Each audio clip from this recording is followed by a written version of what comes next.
bagaimana cara mengingatkan ke orang-orang yang telah berlaku zolim. Oh, jadi terlanjur zalim nih orang Terlanjur ini. zalim. Betul.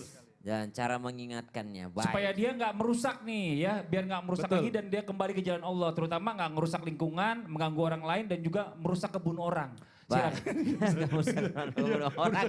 Bismillahirrahmanirrahim. Alhamdulillahirrahmanirrahim. Allahumma salli ala Sayyidina Muhammad wa ala Sayyidina Muhammad. Tabai guru-guruku yang dimuliakan Allah subhanahu wa ta'ala.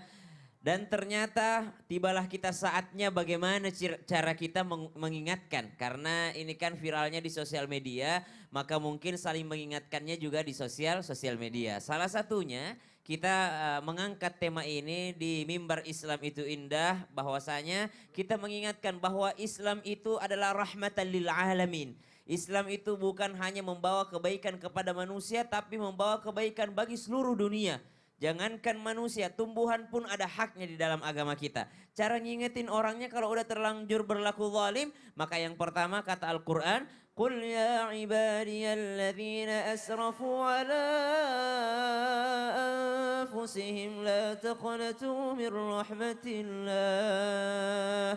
Jangan memvonis orang lain, berikan harapan kepada mereka bahwa kalau sudah terlanjur berlaku zalim, sudah terlanjur berlaku kerusakan, maka kita masih bisa memperbaikinya selama kita masih ada nyawa. Selama kita masih ada hidup di dunia ini, maka pintu ampunan Allah Subhanahu wa taala masih terbuka. Yang kedua, cara mengingatkan bagi orang lain itu adalah namanya dakwah.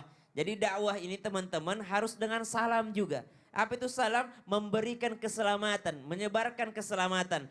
Maka ada seorang ulama itu kalau ngelewatin perkumpulan orang itu tidak selamanya dia memberi salam. Makanya kami mengingatkan tadi dalam menjawab pertanyaan bahwa memberi salam itu tetap hukumnya sunnah selama-lamanya, tapi menjawabnya adalah wajib.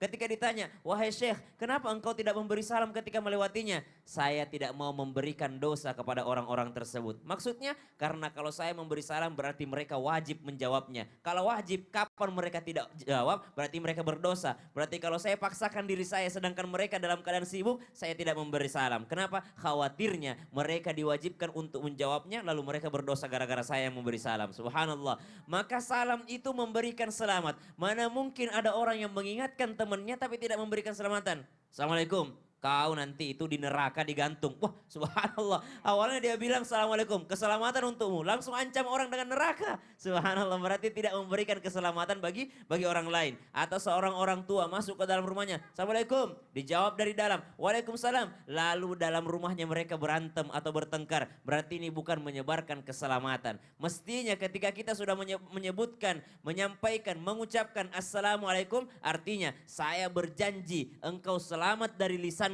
Saya berjanji engkau selamat dari kejahatan tanganku, engkau selamat daripada kezaliman badanku ini, kezaliman ucapanku, maka kalian semua selamat. Itu arti daripada assalamualaikum. Dijawab juga waalaikumsalam. Begitupun engkau aku jamin selamat daripada segala kezalimanku. Siapa saja yang harus selamat? Mereka adalah makhluk Allah Subhanahu wa taala, termasuk binatang, termasuk tumbuhan, apalagi manusia. Nah, diingatkan jangan berputus asa. Yang kedua, diingatkan untuk senantiasa kembali kepada Allah Subhanahu wa taala. Yang ketiga, dakwah bil hikmah, yakni memberikan contoh kepada orang lain. Memberikan contoh kepada orang lain. Orang tidak beriman tidak membaca Quran. Orang tidak beriman tidak membaca hadis Nabi. Tapi apa yang mereka baca? Yang mereka baca adalah akhlak kita sebagai orang muslim. Sebagai orang Islam. Oh, orang Islam itu menjaga tanaman. Oh, orang Islam itu menjaga seluruh haknya makhluk hidup. Maka yang mereka baca adalah akhlak kita. Jangan salahkan orang di luar sana mengatakan orang Islam itu keras-keras, orang Islam itu begini. Kenapa? Karena kita tidak mencontoh bagaimana akhlaknya baginda Nabi SAW. Maka ada yang namanya dakwah dengan contoh.